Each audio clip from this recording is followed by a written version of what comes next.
नेते मंडळींचे राजेशाही विवाह किंवा राजेशाही थाटातले विवाह महाराष्ट्राला काही नवीन नाहीयेत, परंतु श्रीगोंद्याचे आमदार जे आहेत त्यांनी संपूर्ण महाराष्ट्रासमोर आणि समाजासमोर आपल्या कृतीने राहुल जगताप यांनी एक मोठा आदर्श निर्माण केला आहे।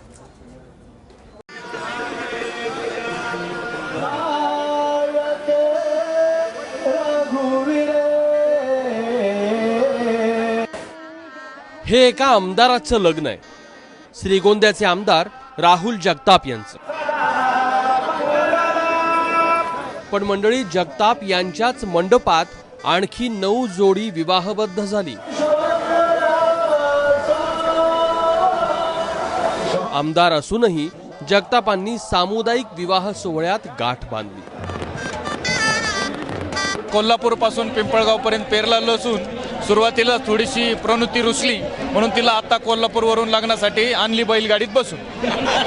सर्वसामान्य लोकांनी मला आशीर्वाद देऊन ह्या जागेवर पाठवले आणि म्हणून मी त्या ठिकाणी पहिल्यापासूनची माझी इच्छा होती की ज्या लोकांबरोबर वाढलो, ज्या लोकांबरोबर काम केलं आणि काम करत असताना वेगवेगळ्या पदांवर ज्या सर्वसामान्य लोकांनी मला काम करण्याची संधी दिली, खरं तर त्यांचे आशीर्वाद बरोबर घेऊन मला त्या ठिकाणी लग्न करायचं होतं।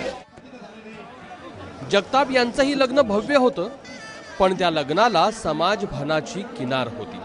त्यामुळे दानवेंच्या मुलाच्या लग्नाप्रमाणे यात बडे जावाचा भपका नव्हता।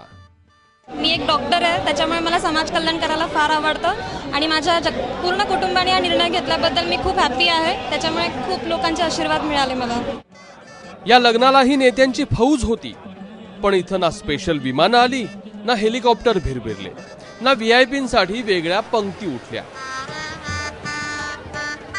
एका बाजूला श्रीमंतीचं प्रदर्शन होत असताना दुसऱ्या बाजूला एका तालुक्याचे आमदार सामूहिक लग्नामध्ये आपलं लग्न लावतात, हे फार मोठा आदर्श आहे।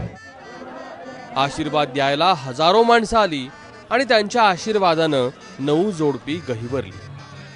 आमदार साहेबांनी एवढ्या थाटामाटात लग्न केलं, मला खूप अतिशय मनापासून समाधानी झालो की अशा प्रकारे विवाह सोहळा कधी मला करता आला नसता। इतक्या हजारो लोकांच्या मध्ये आमचे लग्न झाले, आम्हाला खूप छान वाटते आणि आम्हाला खूप आनंद आहे।